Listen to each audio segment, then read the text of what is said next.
اور جب تمہارے لڑکے بالغ ہو جائیں تو ان کو بھی اسی طرح اجازت لینی چاہیے جس طرح ان سے اگلے یعنی بڑے آدمی اجازت حاصل کرتے رہے ہیں۔ اس طرح اللہ تم سے اپنی آیتیں کھول کھول کر بیان فرماتا ہے، اور اللہ جاننے والا ہے، حکمت والا ہے۔ اور بڑی عمر کی عورتیں جن کو نکاح کی توقع نہیں رہی اور وہ زائد کپڑے اتار کر سر ننگا کر لیا کریں تو ان پر کچھ گناہ نہیں، بشرطے کہ اپنی زینت کی چیزیں نہ ظاہر کریں، اور اگر اس سے بھی بچیں تو یہ ان کے حق میں بہتر ہے،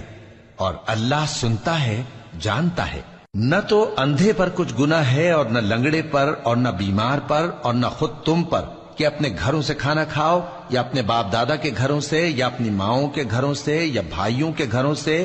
یا اپنی بہنوں کے گھروں سے، یا اپنے چچاؤں کے گھروں سے، یا اپنی پھوپھیوں کے گھروں سے، یا اپنے ماموؤں کے گھروں سے، یا اپنی خالاؤں کے گھروں سے، یا اس گھر سے جس کی کنجیاں تمہارے ہاتھ میں ہوں، یا اپنے دوستوں کے گھروں سے۔ اور اس کا بھی تم پر کچھ گناہ نہیں کہ سب مل کر کھانا کھاؤ یا جدا جدا۔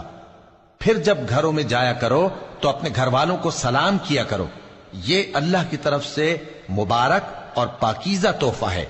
اس طرح اللہ اپنی آیتیں کھول کھول کر بیان فرماتا ہے تاکہ تم سمجھو۔ مومن تو وہ ہیں جو اللہ پر اور اس کے رسول پر ایمان لائے، اور جب کبھی ایسے کام کے لیے جو جمع ہو کر کرنے کا ہو پیغمبر کے پاس جمع ہوں تو ان سے اجازت لیے بغیر چلے نہیں جاتے۔ اے پیغمبر، جو لوگ تم سے اجازت حاصل کرتے ہیں وہی اللہ پر اور اس کے رسول پر ایمان رکھتے ہیں، سو جب یہ لوگ تم سے کسی کام کے لیے اجازت مانگا کریں تو ان میں سے جسے چاہا کرو اجازت دے دیا کرو، اور ان کے لیے اللہ سے بخشش مانگا کرو، کچھ شک نہیں کہ اللہ بخشنے والا ہے، مہربان ہے۔ مومنو، پیغمبر کے پکارنے کو ایسا خیال نہ کرنا جیسا تم آپس میں ایک دوسرے کو پکارتے ہو، بے شک اللہ کو وہ لوگ معلوم ہیں جو تم میں سے آنکھ بچا کر کھسک جاتے ہیں۔